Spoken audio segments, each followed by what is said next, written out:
Kung ganon, governed by the board, kayo dyan sa board, sabihin nyo kung magkano yung dapat maging basic nila, that should be up to the market standard. Hindi po. Magkano sweldo ng board? Isang member, magbigay ka ng example. Wala akong sweldo, allowance lang po. Magkano allowance per meeting? Kasi alam ko, per board meeting, magkano? Hindi ko po alam yun. No, imposible. Miss Sharon Quintanilla, magkano? Huwag ka magsinungaling dito. I think yung last ko pong recall baka a little above 1 million lang po. Oh, tangina. Ay, sorry.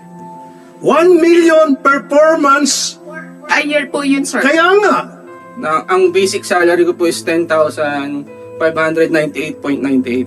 10,500. 10,598.98 po. Ganun po kababa. Wala sa minimum yan. Yes, sir. Yun po. At ang kinikita ng PAGCOR, bilyones. Tapos, below minimum. Talo ka pa ng security guard. Yes, sir. Mas malaki pang sweldo ko sa kasambahay ko. Yes, sir. At driver ko. Mr. Chair. Ba't ganun? 10,500. Mr. Chair, that is the basic salary. But, as I said, through the years, may mga benefits na binibigay ang PAGCOR. Ano po yung mga benefits, sir? Magkano ho ang apps niya? Nadodoble ho yan eh. Because merong nanggagaling sa Provident Fund. Merong healthcare.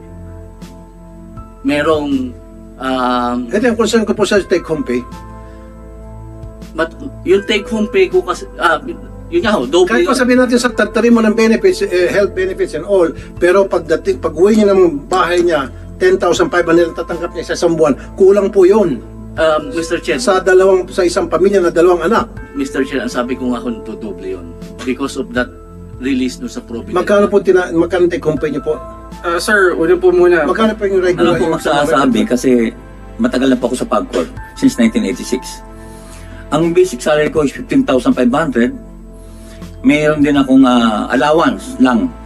Kasi hindi mo naman pwede makompute yung allowance sa retirement pay. Sandali po, sa 15,500 na sweldo niya, ilang taon na kayo sa PAGCOR?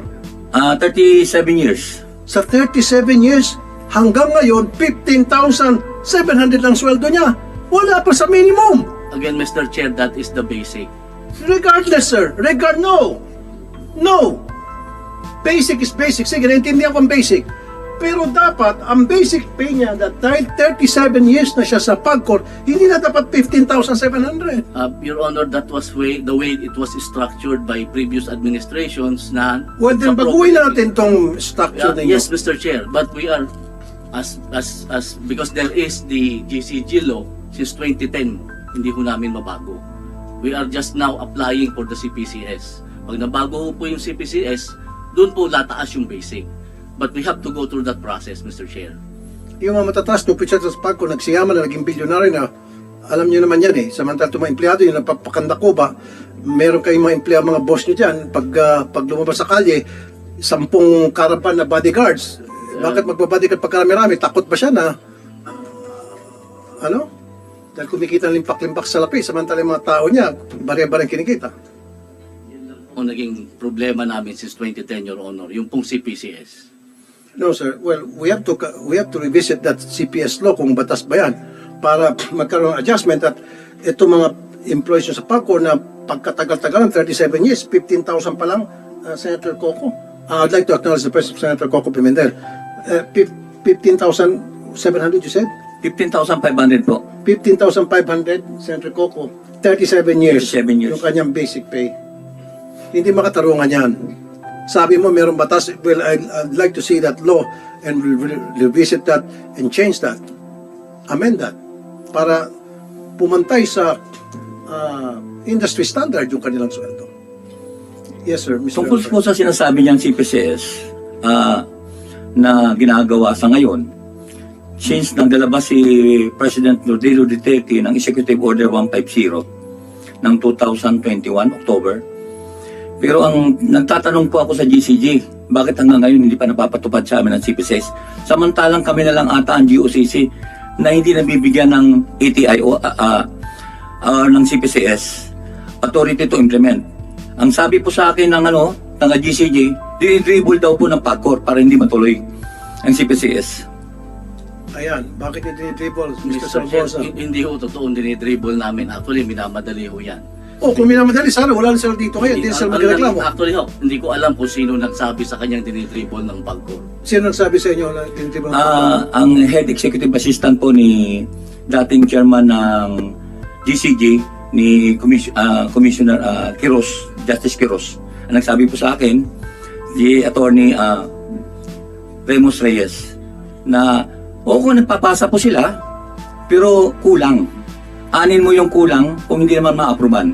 So ang tingin po na ni Atty. Remus, dinidribble. Kasi kung kinukumpleto nila ang pagpasa ng mga papel, automatic ma-aproban po. Attorney Salvosa? Your Honor, please, I think that if that is the perception of the person, it's not reflective of the position of the agency. Sir, yung sinasabi mo, it's that the perception, para sa akin, hindi mahalaga yon. Mahalaga rito na meron silang mga sinasabi, supported by facts, na 37 years na sila, 15,500 pa lamang ang kanyang basic. Ikaw, Mr. Samson, ilang taong ka na? Sir, by April 16 po, I will turn 12 years na po sa organization. Ito naman, 12 years na, ang basic salary niya, 10,500 pesos. Mas malaki pang sweldo ng kasambahay ko.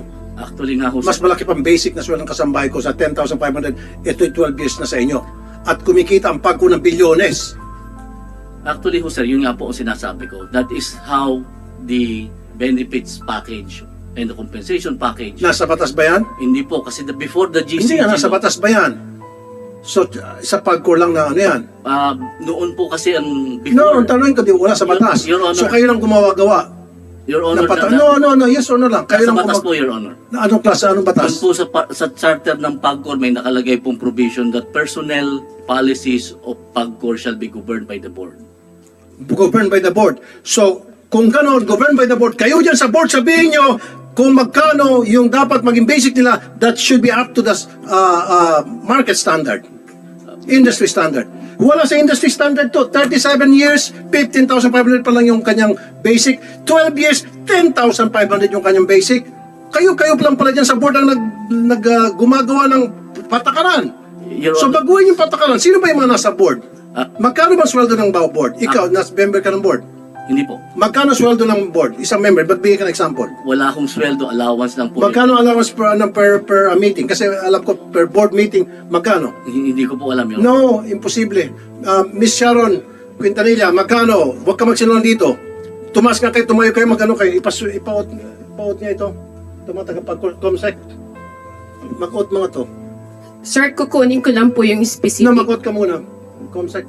Ipapatayuin mga to pagkatagapag-call, mag-out taking.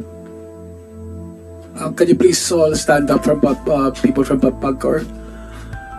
Can you raise your right hand? Pati witness, of course. Do you swear to tell the whole truth and nothing but the truth in this committee hearing? Thank you.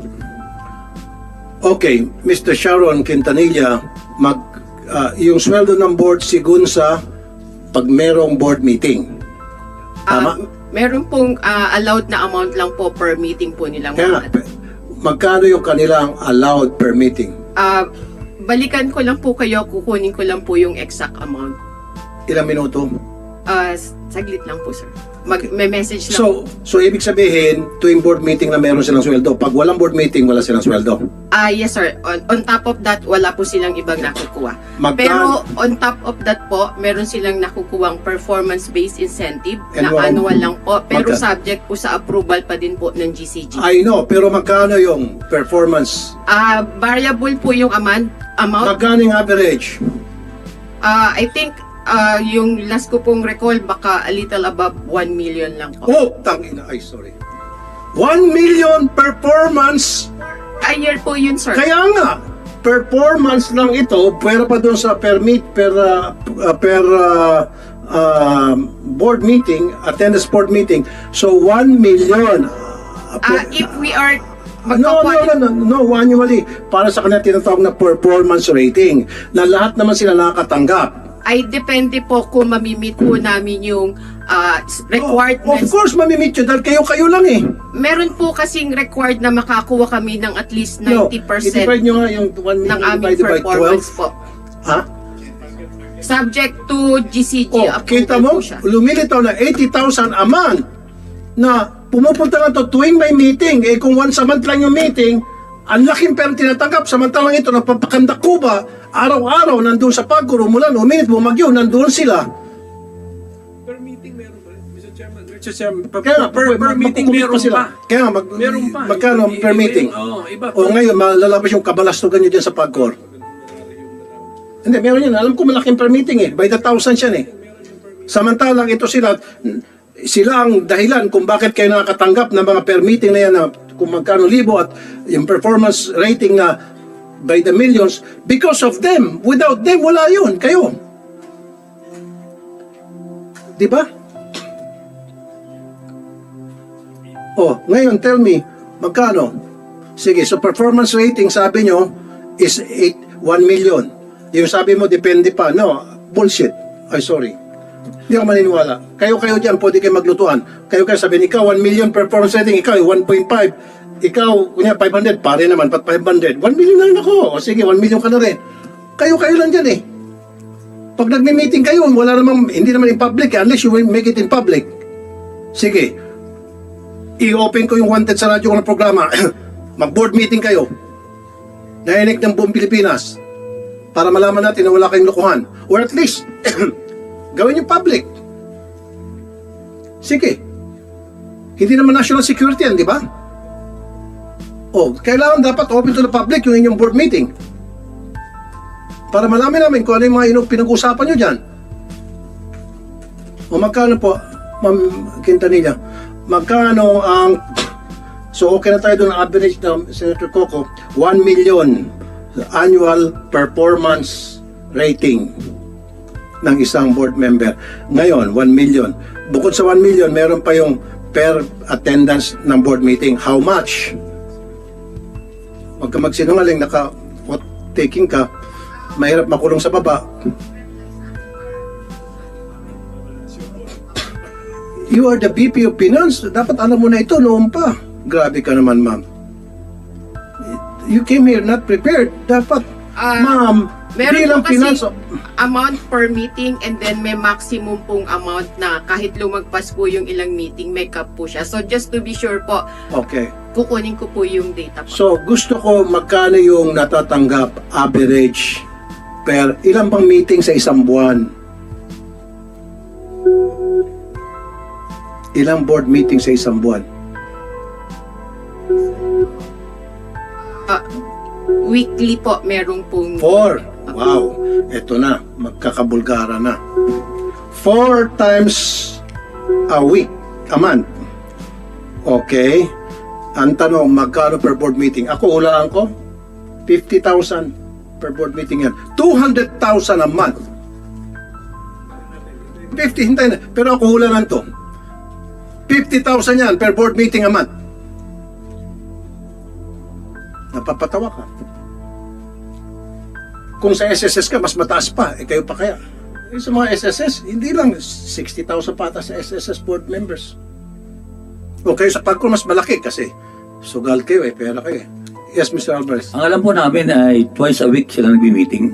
Hindi, sabi niya 4 times a week daw eh. Hindi, 4 times a month. twice a week sa week. Kaya, Twice a week. So, Opo. 8 times. opo. Oh. Yun ang alam po namin. O, 2 times. Naku. Milyones kada buwan ang kinikita ng mga to. Mr. Chair, 2 times once a week. lang po talaga. Ha? Once a week lang po talaga. Okay. Sir, pa-clarify na lang po. Kasi hindi po kami nagkakamali. Tuwing Tuesday, may execom po na nangyayari. And then kapag Thursday naman po, board meeting. So, alam po namin. Sa Execom, nandun yung mga board members. Yes po. O, twice a week. Hindi ko kasi board meeting yon. That's executive committee. Pero may bayad pag umatin sa executive committee. Meron yun. Imposible walang bayad. Of course, compensated sila. Come on. Pati ba naman ako lulukuhin nyo? May honorarium yun. Ang lagay, itong mga board members pupunta sa Pagcor para sa executive com na wala silang pakonsuelo. Meron yun. So, Sir, if I may answer na po. 70 million.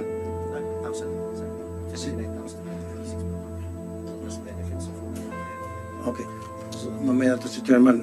So, for every EXCOM meeting po, 24,000 po yung gross na per dime. Pero in a month po, maximum of, Ito, 24 per executive execom. yes po, but So in a that's month, for 4 times, so in a month, 48 lang po kasi naka-maximum po siya ng 48 in a month. so 48 in a month. Doon sa execom. Yes Doon sa board meeting, And sa board po sir, 40k per board with maximum of 80k per month. okay, sige. 80 plus 48? So, 28 po. 128 ang per month ng isang board member. Plus, yung 1 million a year, so, i-divide mo yan sa 12, 80,000. So, equals to 200,000 a month ang sweldo ng mga board members ninyo. Kahit na ito'y bago lang pasok, ka-appoint lang, na most of them were accommodations, na walang ka-experience tungkol sa pagsusugal, walang experience sa gaming, pinabili ng suka dyan sa sari-sari store at nakita ng padrino, halika rito, pasok ka sa Pagcor, pinasok, and yet tatanggap ng 208,000, samantalang ito, sila, 27 years, 12 years, below minimum wage. Hindi ba kabalastugan yan? At kayo dyan sa board, ang nagde-decide pala. Kayo nagpapakasasa sa pera na pinagpapaguran nila. Hindi ba kabalastugan yan? Sir, if I may answer din po, yun po kasing compensation ni Pagcor ay hindi po kami allowed na basta nagtataas. Subject po siya sa review at approval ng GCG and Anong board? other than the board po, plus meron pa din po tayong final na approval na kukunin sa Office of the President po. Kaya nga po, pero upon the recommendation of the board, kung ano yung recommenda nyo, papayag naman siguro ang Office of the President, hindi naman sabihin ng Office of the President, hindi, below minimum wage na lang habang buhay yung mga taga-Pagcor. It is you sa board na gagawa ng recommendation, kung yung tamang recommendation, para sa inyong mga empleyado. Pag sinabi nyo sa Presidente, Mr. President, gusto namin every year tataas yung sweldo ng ating mga empleyado at dapat hindi sila minimum wage, kundi dapat up to the industry standard ang dapat sweldo nila. And of course, sasabihin ng Office of the President, alam mo, sabihin ng Office of the President, masyado malaki yan. Kailangan apihin natin yung mga empleyado nyo, gawin natin 12,000 lang, 15,000 lang, kahit 37 years, wala akong pakialam. Meron ba ganun klaseng Presidente pag-iisip? Wala. Kayo lang dyan sa board. If I may answer din po din, we tried requesting din po yung mag-request, but since nagkaroon po ng possible implementation po ng CPCS, as far as I could recall po, meron pong unang CPCS na EO203 na na-defer po siya and eventually naging EO150. Ma'am! So every time po, No, stop. nagre-request. Stop. Shut up. Sorry. Kayo po dyan sa board, pag nagkaroon kayo ng mga board meeting, pwede kayo magpasa ng board resolution na para itong mga below minimum wage earners ninyo na pagkatagal-tagal na, tulungan nyo na mapaganda naman yung kanilang kalagayan at mapaayos yung kanilang sweldo dahil wala sa tama.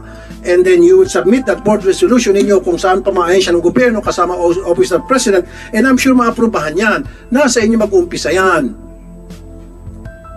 Kaya nga po, naghihintay po kami na magkaroon ng authority to implement po sa Pagcor noong pong CPCS o yung pong sinasabi ko kaninang EO150 po.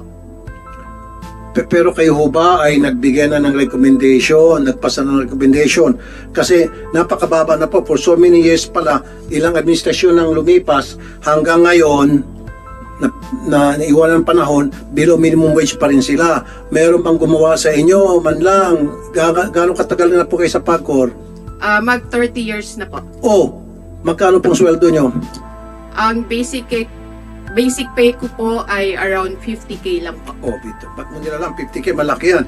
Kumpara sa 12,000. Malayo. Siyempre, marami ka pang benefits. Di ba? For all I know, baka mamaya meron pang on the side yan kay chairman o whatever. Anyway, ma'am, ilang years ka na dyan, hindi mo malang naisip yung mga kasamahan mo na below minimum wage, ginawa niyo pa sana ng paraan na mapataas yung kanilang sweldo. 12,500, and how long you've been... Sorry po, ako po, 12 years sir, pero 10,590. 12 years, 10,500. Saka sir, hindi po ako yung pinakamababa ah. Meron pong tumatanggap sa amin ng 12 years po pero nasa 9.7 lang po. Same po kami ng trabaho pero magkaiba po kami ng sahod. Kita niyo yan. Samantalang yung mga board of directors ninyo, pag isuma natin, pinaka-average, pinaka-minimum, 208,000. Twice a week lang mag-report. At karamihan sa kanila, I bet you, papaputol ko lahat ng daliri ko, marami sa kanila walang experience sa gaming. Accommodation lang. Padrino lang. Inirekomenda ni Padrino Poncio Pilato Terodes. Sure ako dyan.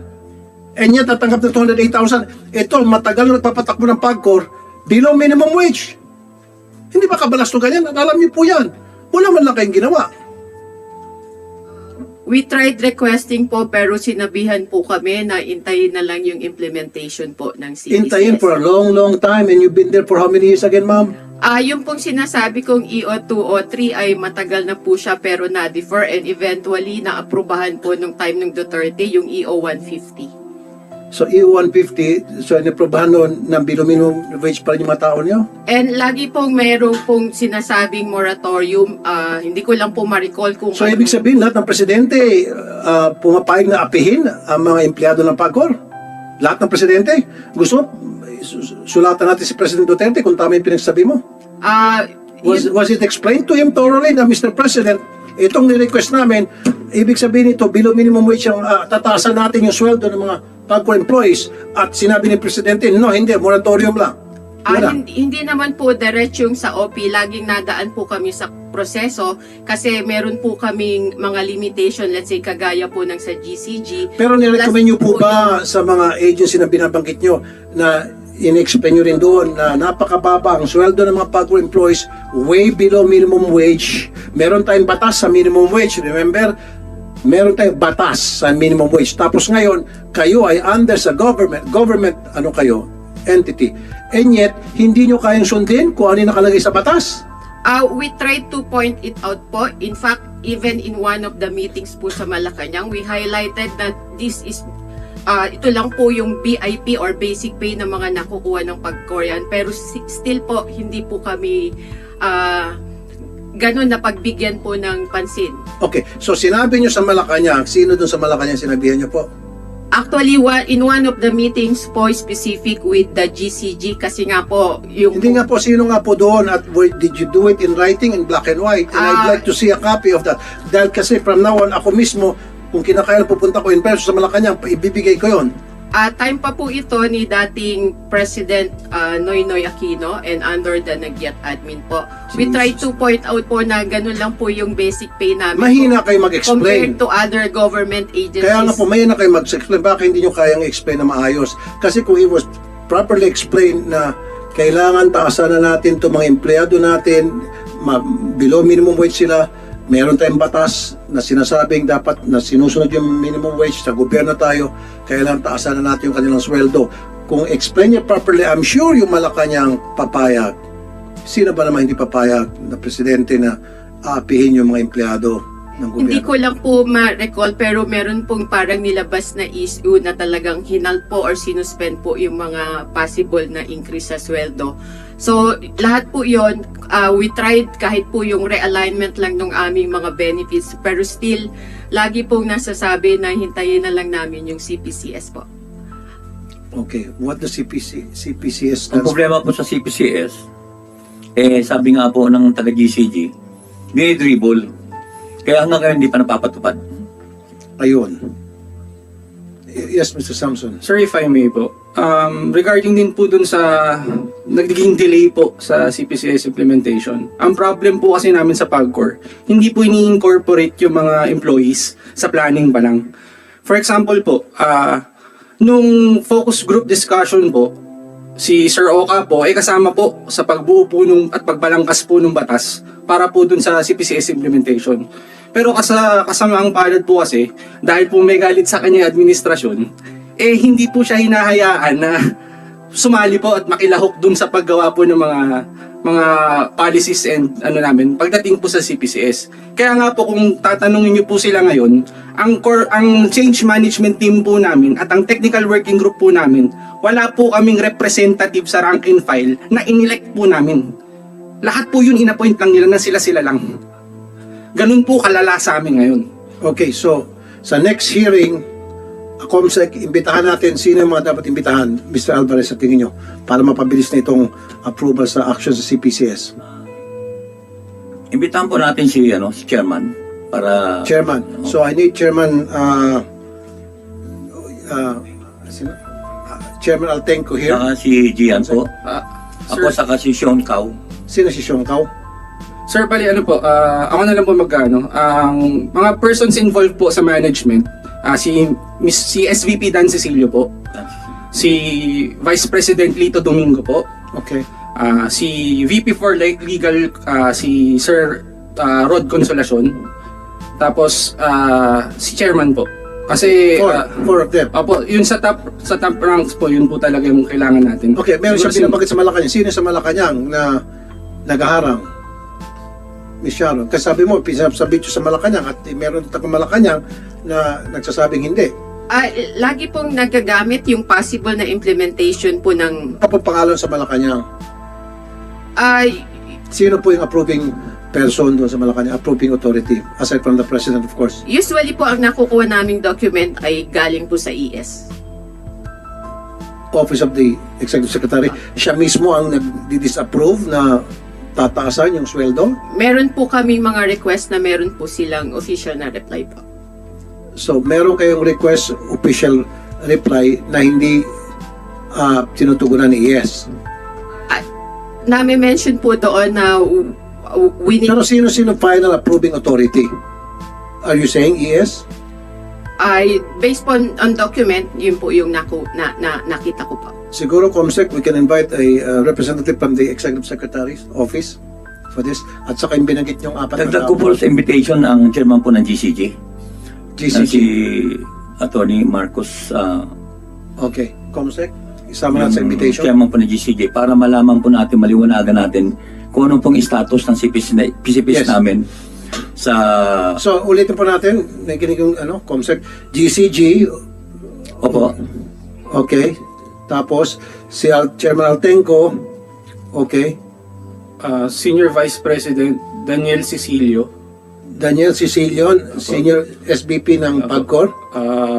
Vice President for Human Resources, Angelito Domingo, I'm sorry po.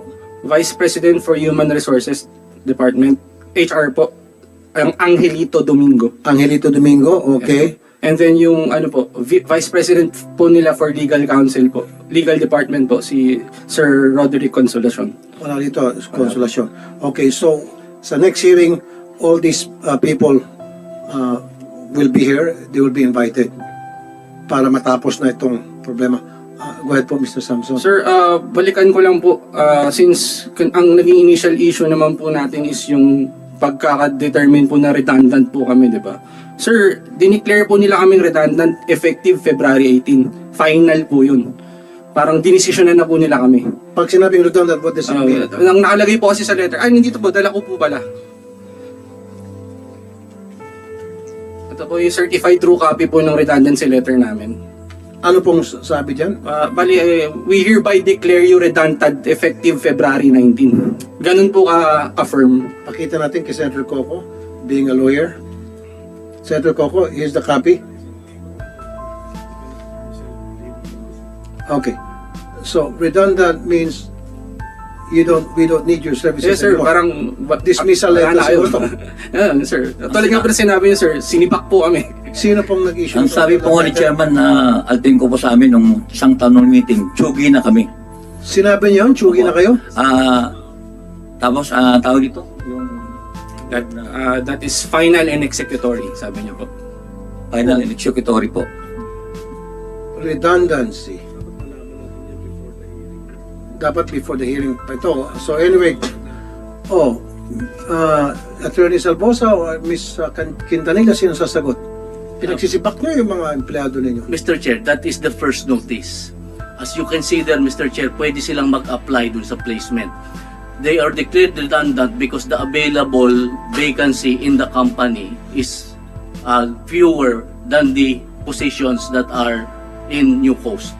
But it doesn't preclude them from applying or taking the redundancy package or applying with MSPI. Okay, so yung nag-apply ng franchise private ay yung New Coast? Yes, Your Honor. Okay. At ang ni-replace nito ay, Yun yung operations namin doon, yung branch namin. kaya nga, so meron kayong branch doon, magsasara yung branch ninyo, papalitan ng New Coast. Yes, Your Honor. O, kung anong kinikita ng PAGCOR noon, yun din ang kikitain ng New Coast at yun din ang dapat of number of people na ilalagay doon sa new casino kasi mas malaki pa itong New Coast, di ba? Mr. Chair, Yan, because tanong ko lang, mas malaki to, di ba? Yung area.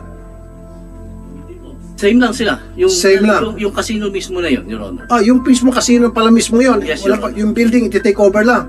Sila ang may-ari, Your Honor. Sila na magmayari noon. Yes, Your Oh, Honor. walang pagbabago. Therefore, yun pa rin dapat ang mga empleyado, yun pa rin number. Bakit kayo magdi-decrease? Your Honor, yun lang yung... Bakit yung alawan mag-decrease sana doon sa kontrata ninyo? You should always look for after the welfare of your people. Hindi after the welfare of those people buying in. Dapat sabihin nyo, okay, sige, ibibenta namin ito, maging private na ito, with the condition, yung aming mga tao ay ma-absorb. Especially yung mga matatagal na. Di ba, ganun dapat kayo mag-isip, sir? Huwag lang yung kapakanan ninyo at saka yung kapakanan ng nung bumili. Sorry pero usually ang nangyari kasi kaya bago magkabentahan, nagkalagayan yan eh. I'm sure may mga kumita dyan sa inyo sa mga matataas sa PAGCOR. Really, I can say it straight, eye to you. Really. Hindi ako maniniwala yung pagbebenta nyo dyan sa, ano pangalan? New Coast, Your Honor. Sa New Coast na walang kumita dyan sa inyo. May kumita dyan sa inyo. O, tinitingnan kita. With a straight eye. May kumita. Hindi nyo inintindi yung paano yung mga empleyado basta kikita yung bagong bibili at kikita ilan sa inyo dyan sa PAGCOR. Dapat, sir, isipin nyo, kaya naman kayo dyan nagkakaroon ng sweldo, kumikita and all, dahil sa mga empleyado ninyo na nagsilbi sa inyo for so many years. Last na naman po, Mr. Samson. Sir, as a request po in behalf of the 938 employees po na na-declare na redundant, magre-request po sana kami kung pwede po magkaroon muna tayo ng cease and desist order po for the redundancy. If pwede po natin gawin yun. That's something that we cannot issue, Senator Coco.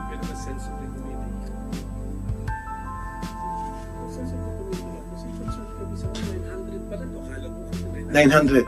938 po. 938 ito, 938 po. not only because of the new coast ito or the new coast, lahat ito affected by the new coast. Sir, lahat po yun is employees po yun ng PAGCOR na naka-assign po sa New Coast. Including po 938. Yes, sir. At hindi lang po yan, hanggang dyan. Dadantahanin po nila, pati yung iba naming branches, isasarado din nila. Okay. So, hindi cease and desist order ang tawag noon. Hindi nga cease and desist order because hindi naman tayo, pero we can have a sense of the committee, Mr. Chairman, na mag-express naman tayo ng concern dito.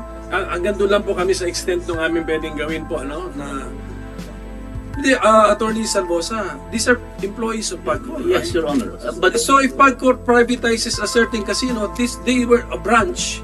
They're not employees of a branch. They're employees of PAGCOR. yes, Your Honor, that's true. Oh, why all of a sudden, Yun nga why po. all of a sudden if the buyer of the branch cannot accommodate them, you will declare them redundant? Kasi po yung natitirang vacancy doon sa PAGCOR mismo ay mas kulang doon sa mga empleyado ng New Coast.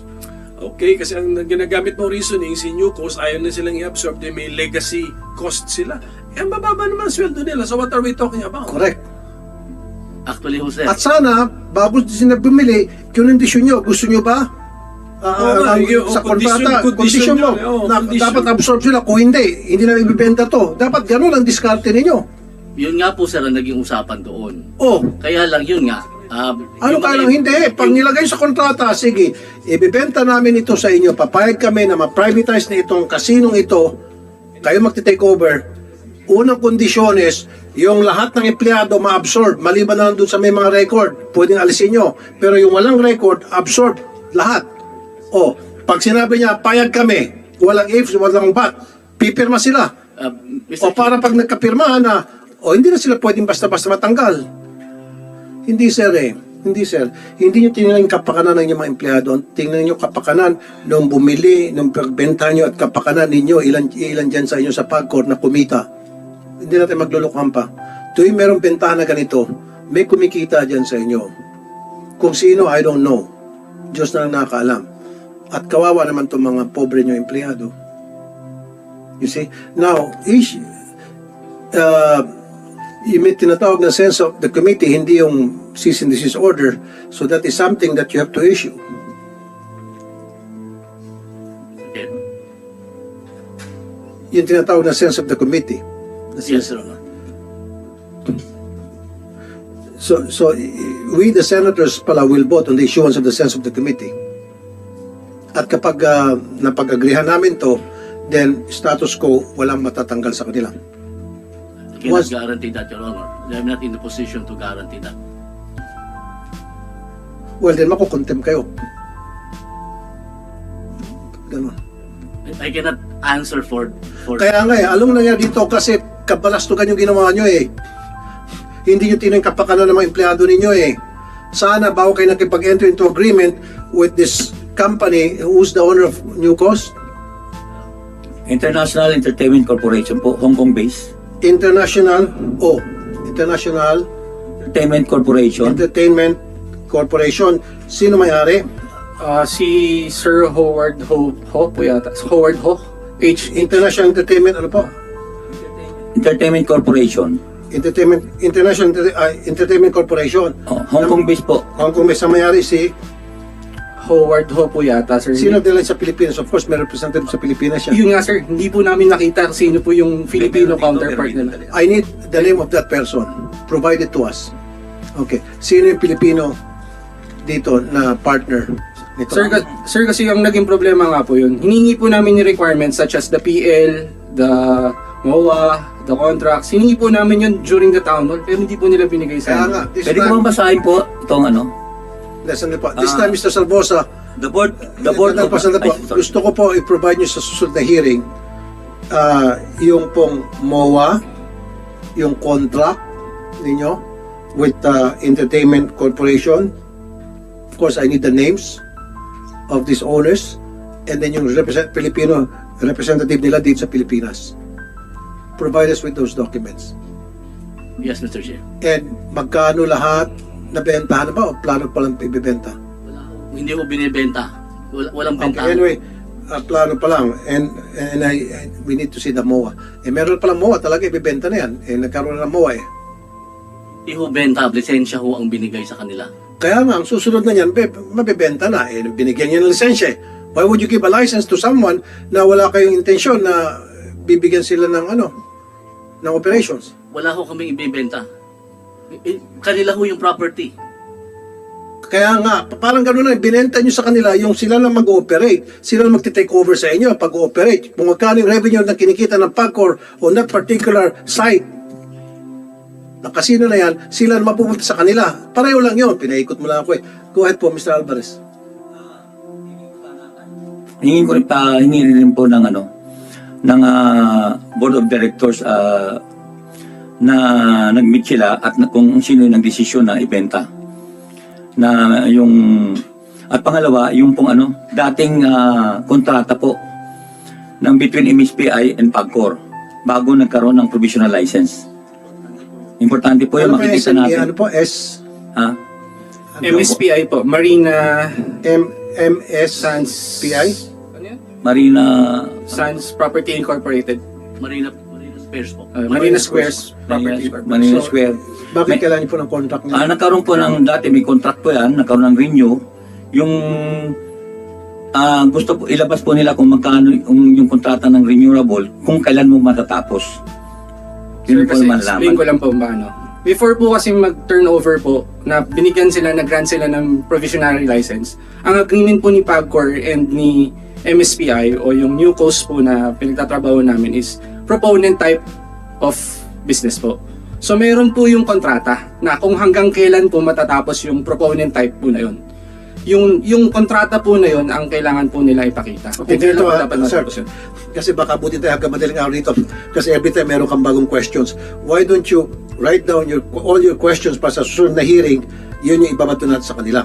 Huwag yung pabalik-balik tayo. May tanong ko, balik ka, tanong, balik.